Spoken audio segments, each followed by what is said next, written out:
ഞാനിങ്ങനെ ഒരു കാര്യം വായിക്കുകയാണ്. ജീവിച്ചത് ഒറ്റയ്ക്കെങ്കിലും അവസാനം ഒരു ചോദ്യമുണ്ടാകും, ഇനി ആരെങ്കിലും വരാനുണ്ടോ എന്ന്. ഒറ്റയ്ക്ക് ജീവിക്കുന്ന ഒരാൾ, ഒരമ്മയായിരിക്കാം, ഒരച്ഛനായിരിക്കാം, ഒറ്റയ്ക്കാണ് ഒരു വീട്ടിൽ. മരിച്ചു കഴിയുമ്പോൾ ഏറ്റവും ഒടുവിൽ അടക്കുന്നതിന് മുമ്പ് ഒരു ചോദ്യമാണ്, ഇനി ആരെങ്കിലും വരാനുണ്ടോ? ജീവിച്ചിരുന്നപ്പോൾ ആരും വന്നില്ല, ഇനി അവസാനമായിട്ടൊന്ന് കാണാൻ. അവസാനമായിട്ട് നിന്നെ കാണുന്നത് ജീവിച്ചിരുന്നപ്പോൾ ഒന്ന് വന്ന് കണ്ട് ഒരു നല്ല വാക്ക് പറഞ്ഞ് എന്തെങ്കിലുമൊക്കെ ഒന്ന് മേടിച്ചു കൊടുത്ത് അടുത്തിരുന്ന് ശുശ്രൂഷിക്കാത്തവർ അവസാനം വന്ന് കണ്ടിട്ട് എന്തിനാ?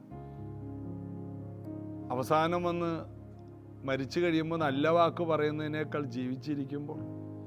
എങ്കിലും നമുക്കിതൊക്കെ ഒരു ശീലമാണ്. ജീവിച്ചിരിക്കുമ്പോൾ ഒരാളുടെ അടുത്ത് എത്തുന്നില്ല എന്നുള്ളത് നമ്മുടെ ഏറ്റവും വലിയൊരു പരാജയമാണ്. മരിച്ചു കഴിയുമ്പോൾ നമുക്കൊരു നഷ്ടബോധം തോന്നുന്നുമുണ്ട്. എന്നാൽ നമുക്ക് അവസരം കിട്ടുമ്പോൾ മറ്റുള്ളവർക്ക് നന്മ ചെയ്യാൻ നമ്മൾ താമസിക്കരുതെന്നാണ് ദൈവവചനം പറയുന്നത്. നമുക്കൊരവസരം കിട്ടിയാൽ നന്മ ചെയ്യാൻ താമസിക്കരുത്. യേശു ഈ ഭൂമിയിലേക്ക് വന്ന് നന്മ ചെയ്യാൻ.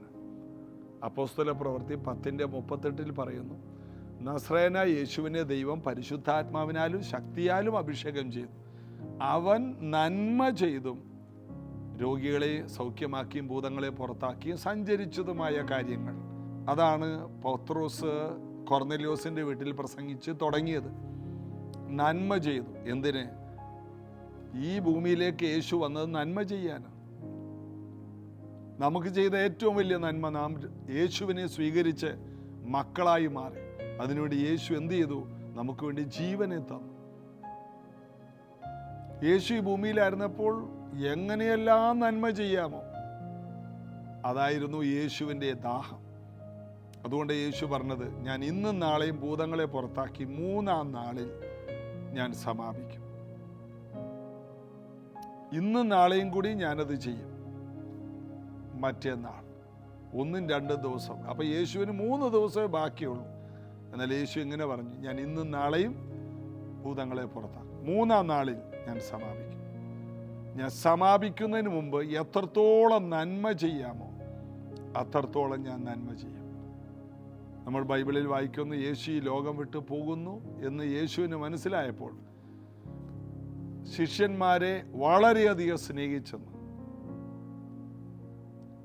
ചെയ്യാൻ കഴിയുന്നതെല്ലാം ചെയ്യുകയാണ്.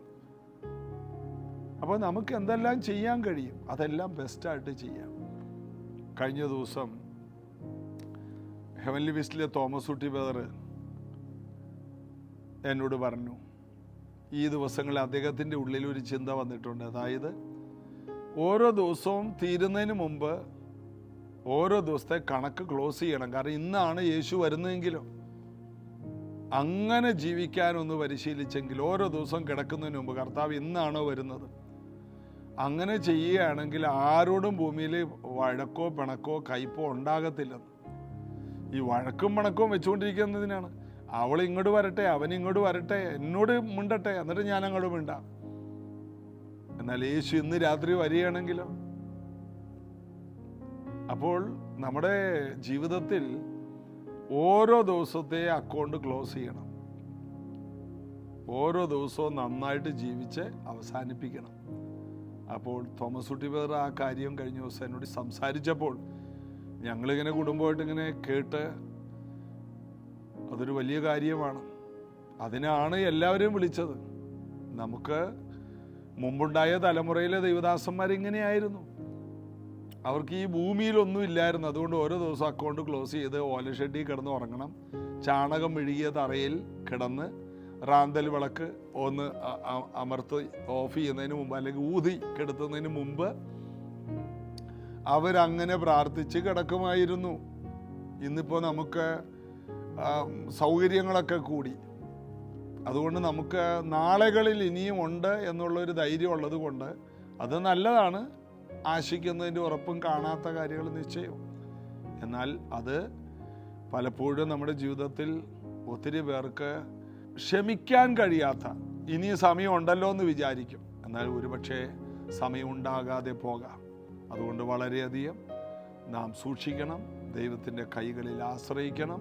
ഓരോ ദിവസത്തെ അക്കൗണ്ട് ക്ലോസ് ചെയ്യാൻ ദൈവം നമുക്ക് കൃപ തരട്ടെ. ചേർന്ന് പാടി നമുക്ക് യേശുവിനെ ആരാധിക്കാം. In his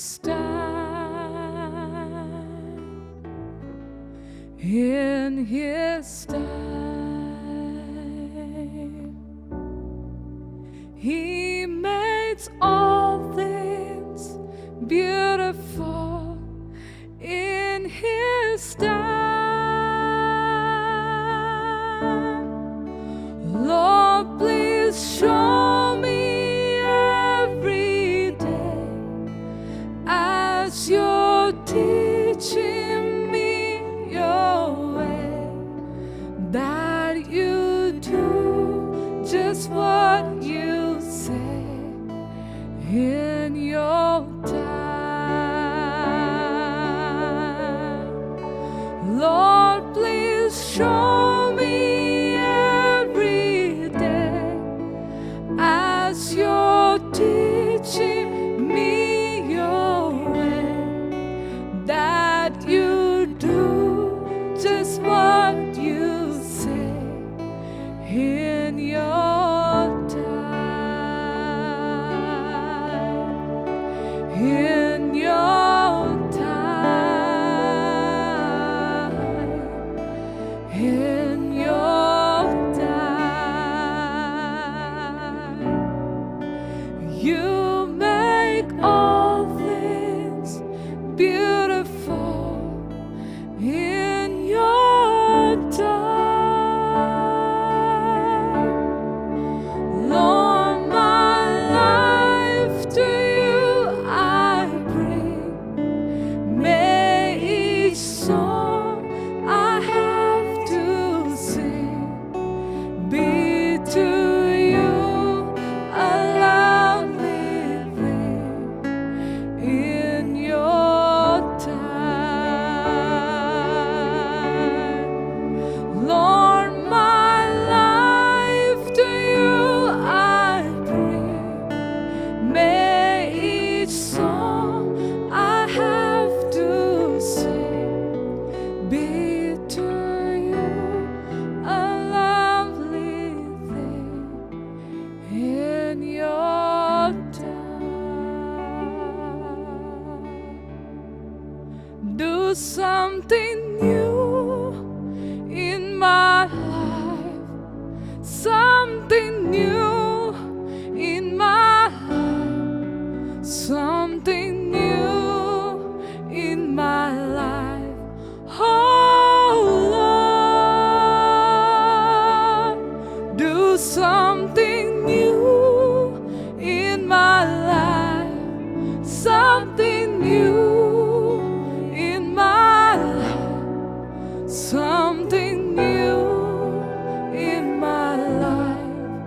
Oh Lord, do something new in my life, something new in my life, something new in my life.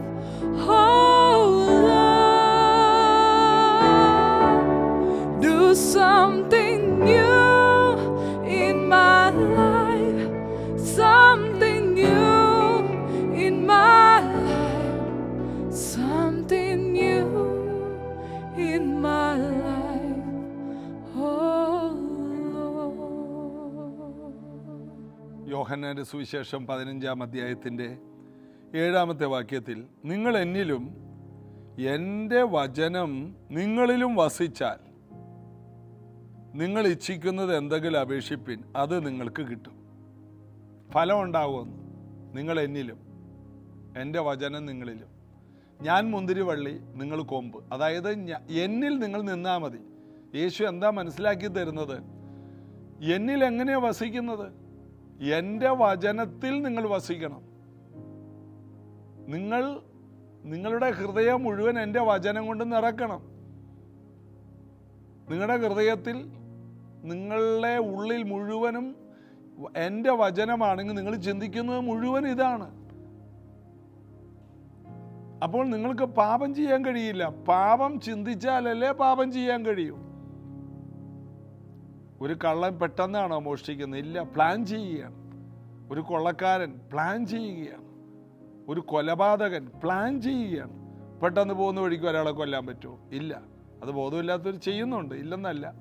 എന്നാൽ അവൻ്റെ ഉള്ളിൽ കൊലപാതകം കിടക്കുകയാണ്. എല്ലാം പ്ലാനിങ് ആണ്.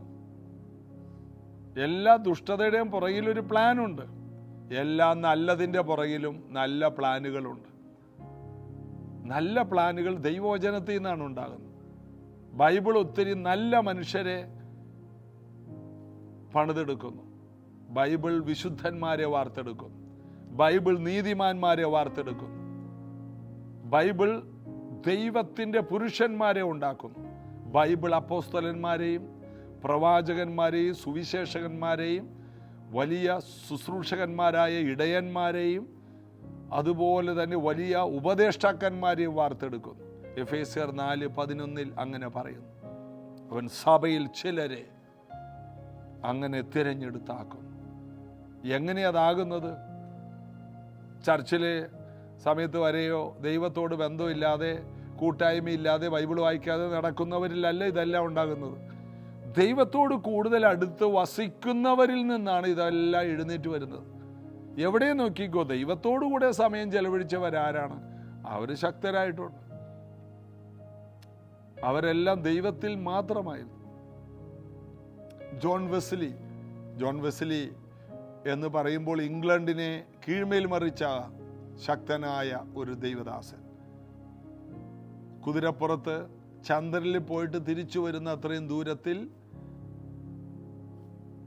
അത്രയും ദൂരത്തിൽ ഭൂമിയിൽ കുതിരപ്പുറത്ത് യാത്ര ചെയ്ത് സുവിശേഷം അറിയിച്ച ദൈവദാസൻ. കുതിരപ്പുറത്തിരുന്ന് യാത്രകളിൽ മുഴുവനും അനേക നല്ല പുസ്തകങ്ങളും ബൈബിളും വായിച്ച ദൈവദാസൻ. ശക്തനായ ഒരു അഭിഷിക്തൻ. അദ്ദേഹത്തിൻ്റെ ജീവിതത്തിൻ്റെ നല്ല പങ്കും സുവിശേഷമാണ്. ഹൃദയം മുഴുവൻ എന്താണ്? വചനമാണ്.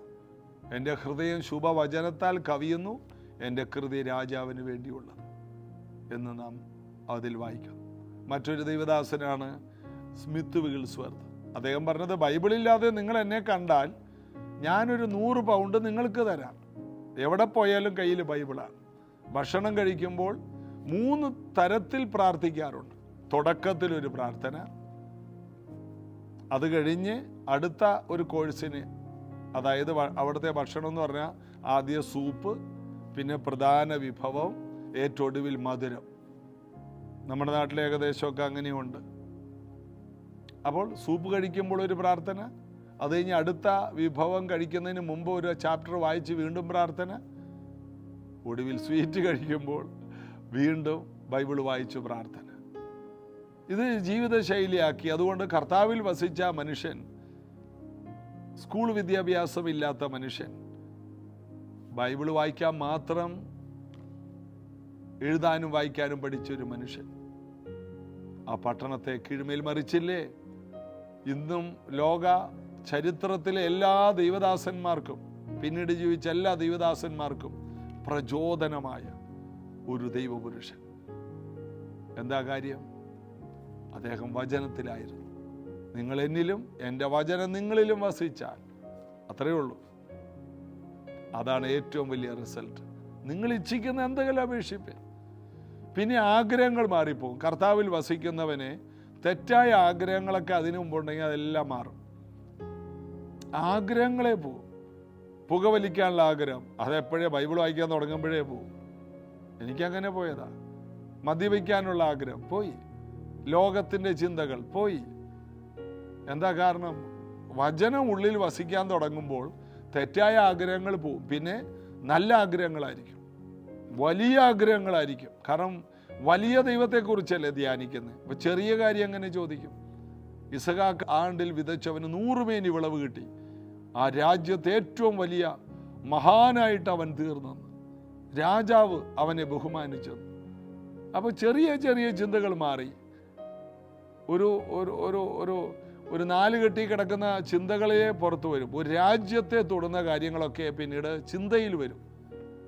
ഓബേദേദോമിൻ്റെ ഭവനം, 3 മാസം കൊണ്ട് ദൈവം സകലത്തിൽ അവനെ അനുഗ്രഹിച്ചെന്ന് രാജ്യത്തെ രാജാവ് കേട്ടെന്ന്. അപ്പം രാജ്യം അറിയുന്ന ഒരു അനുഗ്രഹം ഉണ്ടായി. അങ്ങനെയൊക്കെ വായിക്കുന്ന ഒരാൾക്ക് പിന്നെ ചെറിയ പ്രാർത്ഥന പ്രാർത്ഥിക്കാൻ പറ്റുമോ? കാരണം സകലത്തിലും ദൈവം അവനെ അനുഗ്രഹിച്ചെന്ന്. കാട്ടിൽ കിടന്ന ദാവീദിനെ രാജാവാക്കിയെന്ന്. 80 വയസ്സുള്ള മരണത്തോടടുത്ത ഒരു വൃദ്ധൻ 40 വർഷം പിന്നെയും ജീവിച്ചിരുന്ന് ആരോഗ്യ സമ്പൂർണനായി 120ാമത്തെ വയസ്സിൽ മരിച്ചെന്ന് മോശയുടെ ചരിത്രം. ഇതൊക്കെ വായിക്കുമ്പോൾ പിന്നെ പ്രാർത്ഥന രീതി തന്നെ മാറും. 50 വയസ്സാകുമ്പോൾ 60 വയസ്സാകുമ്പോഴുള്ള വേദനയൊക്കെ നാടുവിടും. എന്താ കാരണം? വായിക്കുന്നത് സൂപ്പർ നാച്ചുറലാണ്. പ്രാർത്ഥനാ ജീവിതം തന്നെ മാറും, പറയുന്ന വാക്കുകൾ തന്നെ മാറും. കാരണം ബൈബിളിലെ അത്ഭുതങ്ങൾ ആവർത്തിക്കപ്പെടും. യേശു ചെയ്ത കാര്യങ്ങൾ അനവധി. എന്നിട്ട് യേശു പറഞ്ഞു, ഞാൻ ചെയ്തതിലും അധികം നിങ്ങൾ ചെയ്യും. യേശു ചെയ്തത് എത്ര വലുതാണ്, ഇനി അതിലും വലുത് നടന്നാൽ എന്തായിരിക്കും സ്ഥിതി? യേശു 4 ദിവസം മരിച്ച് കല്ലറയിലിരുന്ന ഒരാളെ പുറത്തു കൊണ്ടുവന്നു. ഒറ്റ വാക്കേ പറഞ്ഞുള്ളൂ. അപ്പോൾ ഇതുപോലെ പല നാടുകളിലും ദൈവദാസന്മാർ 1 മാസം മരിച്ചു, 1 മാസമായതും 40 ദിവസമായതൊക്കെ പുറത്തു വന്ന ചരിത്രങ്ങളുണ്ട്. അതുപോലെയുള്ള ദൈവദാസന്മാരൊക്കെ ഈ ഭൂമിയിൽ ജീവിച്ചിരുന്നെന്ന്. അപ്പോൾ അതിൻ്റെ കാരണം യേശു പറഞ്ഞൊരൊറ്റ വാക്കാണ്, ഞാൻ ചെയ്തതിൽ അധികം ചെയ്യും. നിങ്ങൾ എന്നിൽ വസിച്ചാൽ നിങ്ങൾ അധികം ഫലം കായ്ക്കും. എന്നിൽ കായ്ക്കാത്ത കൊമ്പൊക്കെ നീക്കിക്കളയും. അപ്പോൾ യേശുവിൽ ഫലം കായ്ച്ചില്ലെങ്കിൽ മരിച്ചു പോകുമെന്നല്ല അതിൻ്റെ അർത്ഥം, നീക്കിക്കളയും. അതായത് ഒരു ഫലം ഉണ്ടാവില്ല. ബിസിനസ് ഉണ്ടാകും, കല്യാണം കഴിച്ച് പിള്ളേരുണ്ടാകും, ഭയങ്കര വീടൊക്കെ ഉണ്ടാകും. ഇതൊന്നും ഇല്ലെന്നൊന്നുമല്ല പറഞ്ഞ. ദൈവത്തിന് വേണ്ടി ഫലം കായ്ക്കാൻ കഴിയില്ല. ഒത്തിരി സ്വത്തുണ്ടാകും, 5 പൈസ സഭയ്ക്ക് പോലും അങ്ങനെയുള്ളവർ കൊടുക്കൂല. കാരണം ഫലം കായ്ക്കുന്നില്ലല്ലോ. കർത്താവിൻ്റെ വേലക്ക് കൊടുക്കുക എന്ന് പറയുന്നത് അത് ഫലം കായ്ക്കലാണ്. ഒരു ഗതിയും പരഗതിയും ഇല്ലാത്തവനെ കർത്താവ് വിളിച്ചപ്പോൾ അവൻ്റെ സമ്പത്ത് ദൈവം വർദ്ധിപ്പിച്ചു. എന്തിനാണ്? ആലയത്തിൽ ആഹാരമുണ്ടാകാൻ. മലാക്കി 3:9-10 നിവർത്തിയാകാൻ, ആലയം സമൃദ്ധിക്ക് നിറയുവാൻ, ദൈവസഭ പണിയപ്പെടാൻ ചിലരെ ബിസിനസ്സുകാരാക്കി ഉയർത്തി. എന്നാൽ അവർ കർത്താവിൻ്റെ വില കൊടുക്കുന്നില്ലെങ്കിൽ അത് ഉണങ്ങിപ്പോയ കൊമ്പാണ്. നിങ്ങൾ കർത്താവിന് വേണ്ടി ഇല്ലായ്മകളിലും ഫിലിപ്പിയ സഭയെ പോലെ കൊടുക്കുന്നുണ്ടെങ്കിൽ നിങ്ങൾ ഫിലിപ്പിയ ലേഖനം 4 അധ്യായം വായിക്കണം. അവരുടെ ഇല്ലായ്മയിൽ അവർ കൊടുത്തതാണ്. അതുകൊണ്ടാണ് പൗലോസ് 4:19 പറഞ്ഞു, എൻ്റെ ദൈവം നിങ്ങളുടെ ബുദ്ധിമുട്ടൊക്കെയും. ആരുടെ ബുദ്ധിമുട്ട്? ഇല്ലായ്മയിലും ദൈവരാജ്യത്തിൽ വിതച്ചവർ അവരുടെ ബുദ്ധിമുട്ടൊക്കെയും മഹത്വത്തോടെ തൻ്റെ ധനത്തിനൊത്തവണ്ണം ക്രിസ്തുവേശുവിൽ പൂർണ്ണമായും തീർത്തു തരും. ഫലം കായ്ക്കും. നിങ്ങൾ എന്നിലും എൻ്റെ വചനം നിങ്ങളിലും വസിച്ചാൽ നിങ്ങൾ ഇച്ഛിക്കുന്നതെല്ലാം പ്രാർത്ഥിക്കുക, അതെല്ലാം നിങ്ങൾക്ക് കിട്ടും. കർത്താവിൻ്റെ വചനത്തിൽ നിറയുമ്പോൾ ഈ ആഗ്രഹങ്ങളെല്ലാം ഭയങ്കരമാകും. തെറ്റായ ആഗ്രഹങ്ങൾ പോകും, ചെറിയ ആഗ്രഹങ്ങൾ നിന്നു പോകും. തെറ്റായ ആഗ്രഹങ്ങളെല്ലാം ഉള്ളിൽ നിന്ന് പോകും, അതെല്ലാം നാശമായിരുന്നു. ചെറിയ ചെറിയ ആഗ്രഹങ്ങൾ വേണ്ടെന്ന് വെക്കും. എന്നിട്ട് വലിയ ആഗ്രഹങ്ങൾ, രാജ്യങ്ങളെ പിടിച്ച് കർത്താവിങ്കിലേക്ക് തിരിക്കുന്ന. എന്നോട് ചോദിച്ചു കൊള്ളുക, രാജ്യങ്ങളെ ഭൂമിയുടെ അറ്റത്തോളം തരാമെന്ന് സങ്കീർത്തനം 2 പറഞ്ഞതുപോലെ. പിന്നെ പ്രാർത്ഥനയല്ല, രാജ്യത്തെ കുലുക്കുന്നതായിരിക്കും. ചെറിയ ചെറിയ പ്രാർത്ഥനകളിൽ നിന്ന്, കൊച്ചു വീടിനെക്കുറിച്ചുള്ള പ്രാർത്ഥനകളിൽ നിന്ന് പുറത്തു വരും. ഇന്നും ദൈവസഭകളിൽ നോക്കിക്കോ, ഒരു 90 എന്നല്ല 98% ആൾക്കാർ പിള്ളേരുടെ പഠിത്തവും വീടിൻ്റെ പണിയും കടം മാറലും ഇതല്ലാതെ അവർക്ക് അതിൽ നിന്ന് പുറത്തു വരാൻ പറ്റിയിട്ടില്ല. ഇതൊരു ബന്ധനമായിട്ട് കിടക്കുകയാണ്. നീ അതിലും വലുതാണ്. ഒരു വീടിൻ്റെ കാര്യമല്ല, ഭൂമിയിലുള്ള സകല വീടുകളും. ഇസ്രായേലിലെ മുഴുവനും വീടുകളുടെ അവകാശിയായിട്ട് ആര് മാറി? ദാവീദ് മാറി. ദാവീദാണ് തീരുമാനിക്കുന്നത് ആ വീടുകൾ എങ്ങനെ കൊണ്ടുപോകണോ. കഴുതയെ തേടി പോയ ശൗലിനോട് ദൈവത്തിന് പറയാനുള്ള, നിനക്ക് 2-3 കഴുതയുടെ കാര്യമാണ്. രാജ്യത്തുള്ള കഴുതയും കുതിരയും എല്ലാം നിന്റെയാകാൻ പോവുകയാണ്. കർത്താവിലോട്ട് തിരിയുമ്പോൾ സ്ഥിതികളെല്ലാം മാറും, വലിയ ആഗ്രഹങ്ങളുണ്ടാകും. അതുകൊണ്ട് ഇതെല്ലാം കേൾക്കുന്ന നിങ്ങൾ നിങ്ങളുടെ കൊച്ചു വീട്ടിലെ ചെറിയ ചെറിയ ആവശ്യങ്ങളിലും ആഗ്രഹങ്ങളിലും ഒതുങ്ങി നിങ്ങൾ അങ്ങനെ തന്നെ പ്രാർത്ഥിച്ചു പോകുന്നു, പിശാചിൻ്റെ ചതിയാണ്. അത് നിർത്തിയിട്ട് രാജ്യങ്ങൾക്ക് വേണ്ടി പ്രാർത്ഥിക്കും. വലിയ കാര്യങ്ങൾ ആഗ്രഹിക്കും, വലിയ കാര്യങ്ങൾ ദൈവത്തോട് ചോദിക്കും. ഇരമ്യാവിൽ പറയുന്നത്, നീ നിനക്കായി വലിയ കാര്യങ്ങൾ ആഗ്രഹിക്കരുത്. ആ വാക്യം വായിച്ചിട്ട് ചിലർ പറഞ്ഞത് നമുക്ക് വേണ്ടി ഒന്നും ആഗ്രഹിക്കാൻ പാടില്ലെന്ന്. അതാണ് പലരും അടയാളപ്പെടുത്തിയിട്ടിരിക്കുന്നത്. എന്താണ്? നമുക്ക് വേണ്ടി ആഗ്രഹിക്കേണ്ട, കർത്താവിൻ്റെ സഭയ്ക്ക് വേണ്ടി ആഗ്രഹിച്ചൂടെ? ദൈവരാജ്യത്തിൽ നമുക്കെന്താ ഉണ്മാനും ഉടുക്കാനുണ്ടെങ്കിൽ തീർന്നു. വീട്ടിൽ എത്ര കട്ടിലുണ്ടെങ്കിലും ഒരു കട്ടിലല്ലേ കിടക്കാൻ പറ്റും. എല്ലാ മുറിയിലും കസേര ഉണ്ടെങ്കിലും ഒരേ സമയത്ത് ഒരു കസേരയിലേ ഇരിക്കാൻ പറ്റും. പിന്നെ എല്ലാം കൂടി അടുക്കി ഇട്ടിട്ട് അതിന് മുകളിൽ കയറിയിരിക്കണം, അവിടെ നിന്ന് ഉരുണ്ടടിച്ച് വീഴും ഒരേ സമയത്ത്. ഇനി എത്ര ബാത്റൂം ഉണ്ടെങ്കിലും ഒരു ബാത്റൂമിലേ കുളിക്കാൻ പറ്റും. അല്ലെങ്കിൽ പിന്നെ എല്ലാ ബാത്റൂമിലും ഇവിടെ നിന്ന് വെള്ളം ഒഴിച്ചിട്ട് അപ്പുറത്ത് പോയി സോപ്പിട്ട് അപ്പുറത്ത് പോയിട്ട് തോർത്തേണ്ടി വരും. കൂടുതൽ ബാത്റൂം ഉണ്ടായിട്ട് തന്നെ. അപ്പോൾ ഇതിനകത്ത് തന്നെ നമ്മൾ കിടന്ന് കറങ്ങരുത്. ഉണ്മാനും ഉടുക്കാനും ഉണ്ടെങ്കിൽ മതിയെന്ന് പറഞ്ഞതിൻ്റെ അർത്ഥം വീട് എന്തെങ്കിലുമൊക്കെ ഉണ്ടെന്നല്ല. ദൈവരാജ്യത്തിലായിരിക്കുമ്പോൾ എല്ലാം വരും. നമ്മൾ അവൻ്റെ രാജ്യവും നീതി അന്വേഷിക്കണം. ദൈവരാജ്യത്തിന് കാര്യങ്ങൾ വേണം. ദൈവസഭയ്ക്ക് വേണ്ടി നിൽക്കണം. എനിക്കറിയാവുന്ന ഒത്തിരി പേരുണ്ട്, കർത്താവിൻ്റെ സഭ കഴിഞ്ഞിട്ടേ ബാക്കി കാര്യമുള്ളൂ. സമയം, പണം, ആരോഗ്യം എല്ലാം ദൈവസഭയ്ക്ക് വേണ്ടി അങ്ങനെ നിൽക്കുന്ന പല കുടുംബങ്ങളെ എനിക്കറിയാം. എൻ്റെ പാസ്റ്റർ അങ്ങനെയായിരുന്നു, എം എ വർഗീസ്. അദ്ദേഹത്തിൻ്റെ മക്കളെ പോലും നോക്കാതെ സഭയെ നോക്കി.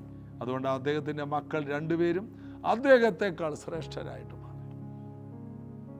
കാരണം ദൈവത്തെ മാനിച്ചാൽ ദൈവം മാനിക്കും. ഇതൊരു നഷ്ടക്കച്ചവടമല്ല. കർത്താവിൻ്റെ രാജ്യത്തിന് വേണ്ടി നിൽക്കുന്നു. ആഗ്രഹിക്കണം വലിയ കാര്യങ്ങൾ ദൈവത്തിന് വേണ്ടി. നിനക്ക് വേണ്ടി നീ ആഗ്രഹിച്ചില്ലെങ്കിലും ദൈവത്തിന് വേണ്ടി വലിയ കാര്യങ്ങൾ. അതൊരു വലിയ മിനിസ്ട്രി ആയിട്ട് മാറട്ടെ, അതൊരു വലിയ ഭാവിയായിട്ട് മാറട്ടെ, വലിയൊരു വിശാലത അതിലൂടെ ഉണ്ടാകട്ടെ. പ്രാർത്ഥിക്കാം. യേശുവേ, കർത്താവിൽ വസിച്ച് കർത്താവിൽ നിന്ന് വലിയ സ്വപ്നങ്ങൾ ഉൾക്കൊണ്ടവരായി തീരുവാൻ ഞങ്ങളെ സഹായിക്കണം. ചെറിയ വീടിൻ്റെ ചെറിയ പ്രാരാബ്ദം പറഞ്ഞ് ജീവിതകാലം മുഴുവൻ തീർക്കുന്ന എല്ലാ കൊച്ചു പ്രാർത്ഥനകളിൽ നിന്ന് ഇവർ പുറത്തു വന്ന് വലിയ കാര്യങ്ങൾ ദൈവത്തിന് വേണ്ടി പ്രാർത്ഥിച്ച് പ്രാപിക്കുന്നവരാക്കി ഞങ്ങളെ മാറ്റണം. ഞങ്ങളുടെ അതിരുകളെ, ചിന്താമണ്ഡലത്തിൻ്റെ അതിരുകൾ വലുതാകട്ടെ, ഞങ്ങളുടെ സ്വപ്നങ്ങൾ വലുതാകട്ടെ. ബൈബിളിൽ നിന്ന് വലിയ കാര്യങ്ങൾ മനസ്സിലാക്കി പ്രാർത്ഥിക്കാൻ ഇന്ന് മുതൽ ഞങ്ങളെ സമർപ്പിക്കണം. കേൾക്കുന്നവർ സൗഖ്യമാകട്ടെ, സാമ്പത്തിക വാതിലുകളെല്ലാം തുറന്നു വരട്ടെ. അനുഗ്രഹിക്കും യേശുവിൻ നാമത്തിൽ. ആമേൻ. വീണ്ടും നമുക്ക് നാളെ ഇതേ സമയത്ത് കാണാം. God bless you.